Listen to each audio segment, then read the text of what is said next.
And we're back, y'all. Thank you for watching today. This is the PIW Paralegal Reacts channel. Look down below, see if you're subscribed, y'all. This is the second channel, not the first channel. I am doing this Brandon Johnson, you know, the illustrious sub 10% approval rating mayor of Chicago. You see him on the screen. Look at him. Look at this guy. Look at him. I'm doing this on the second channel because I already did a video about him and the police turning their back on him on the first channel today. Maybe you already watched that video and you're seeing this video afterwards. If so, welcome. Again, this is the second channel, so do hit the like and subscribe down below. We're going to be looking at him. He had a press conference today. I don't know what he said, but we're about to find out. So let's go ahead and take a look. Good morning, Mayor. Good morning. As you probably are well aware, FBI Director Kash Patel has tweeted out that he's on his way to Chicago now to save Chicago. Could we get your thoughts on that? And if you could also just brief us on the latest that you know about where the National Guard is and where they may be warming up. Well, Kash has come in here to really enjoy the city of Chicago and spend money. And I strongly encourage him to spend as much as he possibly can. You know, the city of Chicago has been voted yet again the best big city in America, and he gets to get a front row seat to experience that himself. Our economy continues to grow despite the cuts that the Trump administration is putting forward. You know, as far as what we are hearing, the National Guard, first of all, it's illegal, unconstitutional, it's dangerous, it's wrong. This is not about deportation. This is not about safety for this president. This is about authoritarianism. It's about stoking fear. It's about... You know what they never say, y'all? They have never once said how this helps with authoritarianism. They have never once said how the National Guard helps with chaos, how the National Guard helps with stoking fear, or why. Why does the Trump administration want to stoke fear? In who? And why? They just say this. And again, are they right? Who knows? I don't know if there's some secret, I want to stoke fear, you know, type of thing. But they never give anything beyond just the talking points, right? So I would prefer to hear stoke fear by doing this for that purpose, right? Let's continue. About breaking the Constitution that would give him that much more control over our American cities. We have not heard directly, of course, from the president or his administration. And, you know, my expectation is that regardless of, you know, what this administration is doing, I'm going to remain firm and committed in protecting the rights and the civility of our nation. And we'll start right here in Chicago. Is there any intelligence that you're hearing, not directly from the administration? Obviously, they're not talking to you, but I mean, have you gotten any inside intel about, you know, where the Texas National Guard went? They flew out last night. They arrived somewhere. And what about the Illinois National Guard and as to when they might be called up?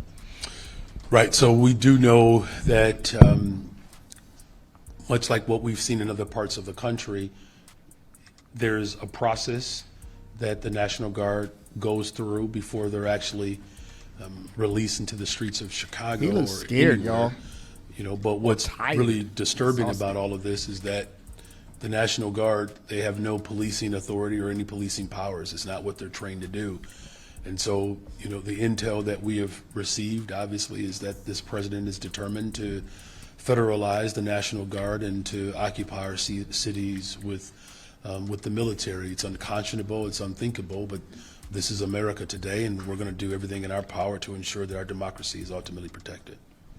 Good morning, Mayor. Good morning. Your executive order a few weeks ago urged federal law enforcement to not wear masks and present other identifying information. As that seems to continue to be flouted, is there anything that your administration can do He can't do anything. Enforce those suggestions and ensure that There's residents nothing he can do. know that the masked people that are showing up are actually maybe federal officials versus someone else?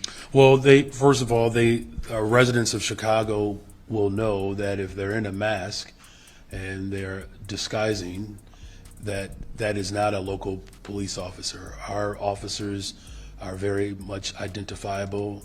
They don't wear masks. They're here to serve and to protect our residents in our communities. Look, the executive order was designed to challenge the federal government to engage at a local level with the same level of accountability that we expect from law enforcement. Y'all, I told y'all when he signed that executive order, I was like, he's powerless. That's why so many of the thumbnails on the main channel are like powerless to stop it, powerless. There's nothing he can do. There's nothing he can do. I mean, do I blame him for trying to do something? I don't blame him, right? Because he thinks that there's at least some part of his constituency that wants him to do something, so he's trying. But he can't do anything. You know what I'm saying? So he literally is trying to do something where there's... is there something he could do? No, he can't do anything. This, again, is a further demonstration of this president's unwillingness to cooperate with mayors. And quite frankly, it shows his lack of understanding of how you build trust within communities and law enforcement. In fact, this president has done more to disrupt, interrupt the relationship between local law enforcement and law enforcement in general with the community. That's not how we create safe communities. Are there other things that we're looking at? Absolutely. Are we going to make sure that we do our part as a local law enforcement to continue to engage in constitutional policing and building those relationships so that we can continue to drive violence down? Absolutely. After Superintendent Snelling's press conference, I wanted to ask you to clarify the rules of engagement for Chicago police when... Yeah, this is a good question. Chicago police can't arrest the ICE agents. So yesterday, this illustrious sub 10% approval rating mayor signed an executive order saying that ICE cannot use Chicago city property for staging raids, etc. The Chicago superintendent came out and said, we can't arrest them. So what can they do? Let's say ICE today says, okay, we're going to go ahead and stage on Chicago city property. What are you going to do? Call the Chicago police who say we can't interfere with them? So, yeah, let's ask that question. And there's an immigration enforcement activity and the police are called. Back in August, at the end of August, Superintendent Snelling said that when the police department gets those calls, they will send a supervisor to the scene to sort of assess whether there's a public safety threat. And if there is, then officers will be dispatched. Is it your understanding that that policy was followed on Saturday? And is that policy still in effect? Well, when the police department was called to arrive on the scene. She has two questions, and now it looks like he's going to avoid answering the first one. They did. As I indicated yesterday, whenever a 911 call is dispatched to the local commanders, our local law enforcement shows up to do what they do, which is to serve and to protect the peace. The protocol that we put in place was necessary to reassure people that we are following the local ordinance while also making sure that we are fully assessing the circumstances which could ultimately lead to a full determination. That protocol is still in place, and in fact, we saw it on display this Saturday. What's disturbing about all of this is the fact that you had the federal government unleashing tear gas against police officers. I believe it was more than 24 officers were impacted. This is unconscionable. The President of the United States of America is literally pitting law enforcement against law enforcement. That's not the way it's supposed to be. So that's why we had to put this clear protocol in place so that everybody knows that when our police department shows up, their first job is to make sure that that scene is protected and people are being serviced.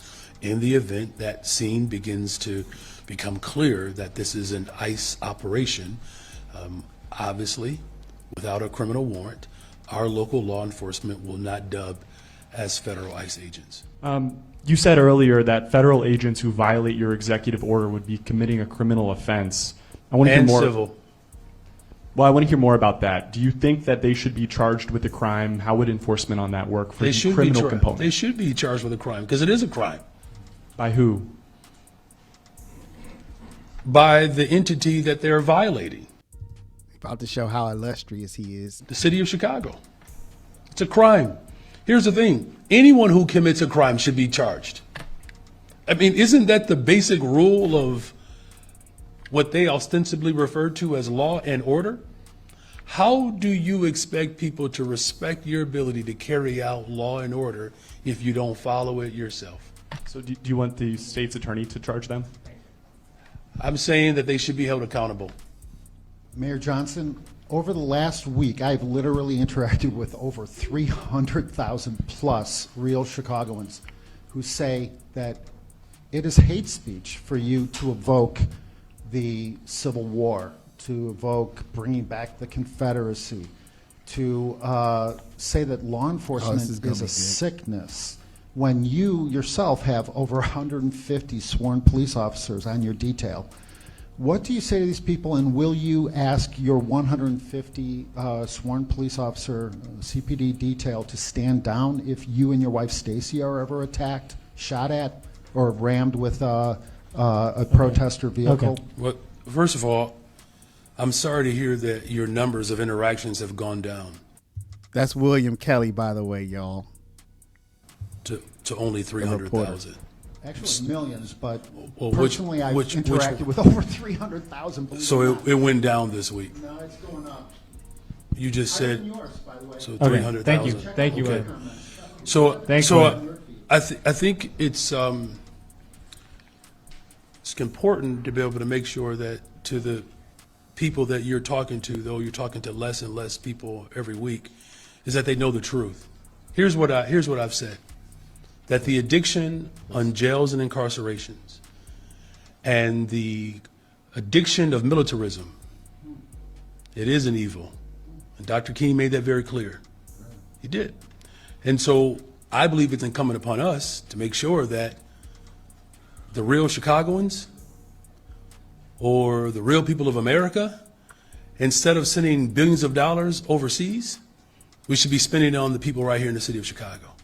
That's what we should be doing. The fact of the matter is that the President of the United States of America is spending billions of dollars to secure Argentina while farmers are being undermined by the very investments that he's making in other parts of the world. Doesn't sound like he is prioritizing the American people. The fact that he is spending billions of dollars to crush and to kill children versus making sure that the children on the west and south sides of Chicago actually have access. He's talking about Israel there, y'all, but he's talking about Israel there, y'all, but he never actually says Israel. He'll say Argentina, but he won't say Israel. He talks about Israel a lot in these press conferences now recently, but he only alludes to them. He doesn't actually use the word Israel. I don't know.